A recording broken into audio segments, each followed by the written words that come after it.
మీకు అందరికి ఒక మంచి అవకాశం వచ్చింది. 10 ఏళ్ళు బీఆర్ఎస్కి ఇచ్చిండ్రు, 12 ఏళ్ళు బీజేపీకి ఇచ్చిండ్రు. ఈ ప్రాంతంలో 2 సార్లు ధర్మపురి అరవింద్ను పార్లమెంటు గెలిపించారు. ఇవాళ మళ్ళీ మోడీ మంత్రం చదువుతున్నాడు ధర్మపురి అరవింద్ గారు. నేను అడుగుతున్నా, అయ్యా గల్లీలో కౌన్సిలర్ కావాలంటే, గల్లీలో మోరీ తీయాలంటే మేము ఢిల్లీకి వెళ్ళి మోడీని అడగాలనా? ధర్మపురి అరవింద్ గారు మీరే పార్లమెంట్ సభ్యులు కదా, ఈ 7 ఏళ్లలో నువ్వు ఏమి తీసుకొచ్చినావో లెక్క చెప్పు. మిమ్మల్ని 2 సార్లు ఎంపీగా గెలిపిస్తే మోడీ గారి దగ్గర నీకు చాలా పరపతి ఉందంటావు కదా, మరి మోడీ గారి దగ్గర పరపతి ఉంటే ఎందుకు మీరు స్మార్ట్ సిటీ కింద నిజామాబాద్ను తీసుకురాలేకపోయినరు?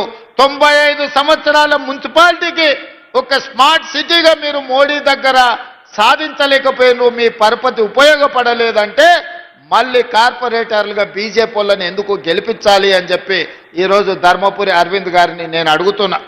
ఇవాళ మీరే ప్రభుత్వం, మీరే ప్రధానమంత్రి, మీరే పార్లమెంట్ సభ్యులు, మీ సోదరుడు బండి సంజయ్ కేంద్ర మంత్రి, మీ నాయకుడు కిషన్ రెడ్డి గారు కేంద్ర మంత్రి. ఎందుకు తెలంగాణకు నిధులు తీసుకురాలే? ఎందుకు నిజామాబాద్లో ఉండే ఎయిర్పోర్టు ఈ రోజు వరకు మంజూరు జరగలేదు? ఇవాళ హైదరాబాద్లో మెట్రో విస్తరణకు ₹1 తీసుకురాలేదు. మూసి ప్రక్షాళనకు మీ 10 పైసలు తీసుకురాలే. రీజనల్ రింగ్ రోడ్డు గురించి చర్చనే లేదు. ఇవాళ నిజామాబాద్ ఔటర్ రింగ్ రోడ్డు గురించి కేంద్రం నిధులు తెస్తా అంటే మేము ఎవరమైనా వద్దన్నమా? ఏమి తీసుకొచ్చిండ్రని, ఏమి ఇచ్చిండ్రని, ఏమి తెచ్చిండ్రని ఇవాళ మీరు ఓట్లు అడుగుతున్నారు, ఇవాళ ప్రజల దగ్గరకు వస్తున్నారని నేను అడగదలుచుకున్న ధర్మపురి అరవింద్ గారిని. ఇవాళ మీ వల్ల ఏమి ప్రయోజనం లేదు. 3 సార్లు మోడీ ప్రధానమంత్రి అయినా నిజామాబాద్ స్మార్ట్ సిటీ కాలేదు అని అంటే మీకు ఇచ్చే ఉద్దేశమే లేదు. నిజామాబాద్ ప్రజల ఓట్లు కావాలి కానీ నిజామాబాద్ అభివృద్ధికి నిధులు తెచ్చే ఉద్దేశమే మీకు లేదు. పాపం ధర్మపురి అరవింద్ గారు ఇప్పుడు కాదు అప్పుడు కేసీఆర్, కేటీఆర్, హరీష్ను జైల్లో పెట్టాలి, చిప్పకూడు దింపించాలని మాట్లాడుతుంటాడు. మరి కాళేశ్వరం 1,00,000 కోట్లు దిగమింగిండ్రు. మోడీ గారు వచ్చినప్పుడు, అమిత్ షా గారు వచ్చినప్పుడు కాళేశ్వరం కేసీఆర్ గారు ఏటీఎంగా మార్చుకున్నాడు. మాకు అవకాశం ఇవ్వండి, 48 గంటల్లో సిబిఐకి ఇస్తే జైల్లో పెడతామని కిషన్ రెడ్డి గారు అన్నారు. మరి మీరు అడిగిండ్రు, శాసనసభలో చర్చ పెట్టి 6 నెలల కింద సిబిఐకి ఇచ్చినాం, మరి 48 గంటల్లోనే జైల్లో పెడతాన్న కిషన్ రెడ్డి యాడబోయి ఏ బొక్కలు దాచుకున్నాడని నేను అడుగుతున్నా.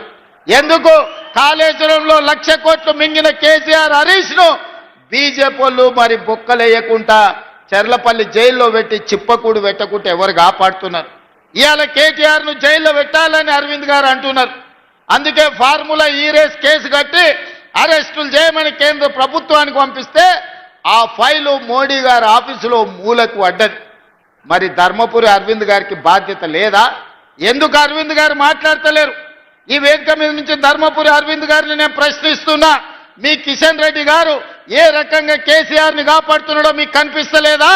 మీరు వెళ్ళి నరేంద్ర మోడీ గారితో మాట్లాడి 1,00,000 కోట్లు పెట్టి కట్టిన కాళేశ్వరం 3 ఏళ్లలోనే కూలేశ్వరం అయిపోయింది. ఇవాళ కూలిపోయింది. 1,00,000 కోట్లు గోదావరి